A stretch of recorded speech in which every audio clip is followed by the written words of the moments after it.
Well, two political scientists join us now to consider what Labour's thinking might be, or what it should be. Richard Johnson is a politics lecturer at Lancaster University, written about the Labour Party in the EU. He's in Lancaster.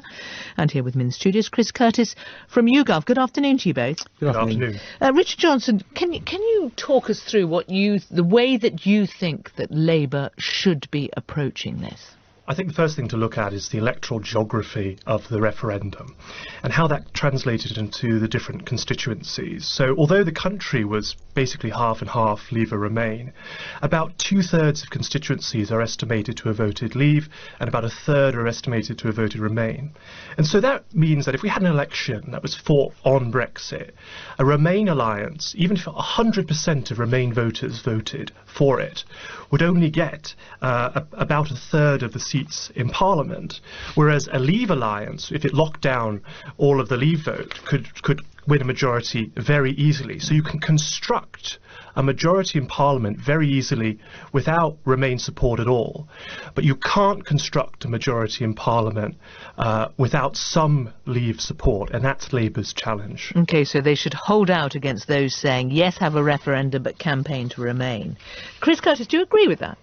Not particularly, no. I think the hypothetical example he used there of a United Remain winning all the votes and a United Leave winning all the Leave votes in a constituency actually isn't how this is playing out in practice at the moment. And actually what is more than important isn't so much whether a constituency falls one or the other side of that 50-50 line.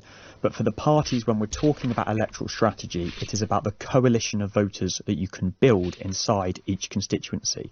And when we look at the polling data we're getting back at the moment, the biggest threat to the Labour Party are the voters that they're losing, the Remain voters that they're losing to the Liberal Democrats and the Greens. And they won't just be losing those in Remain seats, they'll be losing those in Leave seats as well. And if that happens, then they stand no chance in an election. They need to start winning back those Remain voters. And is this the argument that there are some people who would vote for Leave who will not be voting for other parties, so Labour doesn't need to worry about that? Well, it's more the fact that most Labour voters, the vast majority of Labour voters, are Remainers. I mean, even in Leave's constituencies, even in those areas, the people who are voting for Labour in those constituencies, the people that would consider voting for Labour in those constituencies, they're the vast majority of them are Remainers, and they're the people that Labour has to predominantly care about. OK, so if you had the Labour Party's ear, would you be saying it's entirely logical, therefore, that you should be, yes, have your referendum, whichever side of an election, but campaign for Remain? That would do them well politically. Well, it has done. Since they've taken a slightly more Remain position, they've gone up slightly in the polls over the previous months. You know, our most recent polling, they're in the low 20s. That's not great, but it is better than some of the dire numbers we were seeing, particularly in the run-up to that European Parliament referendum, where they came in 3rd place behind the Liberal Democrats. So yes, they needed to take a harder stance on Brexit, and they are starting to win back over some Remain voters because they're doing so. Richard Johnson, how do you answer that, the evidence that it's a more Remain position is working? I think we have to be very careful at looking just at the national polling. We have to understand how this is playing out in the constituencies. Yes, 1 in 3 Labour voters voted Leave, 2 in 3 voted Remain. But that doesn't mean that that's the case in every constituency.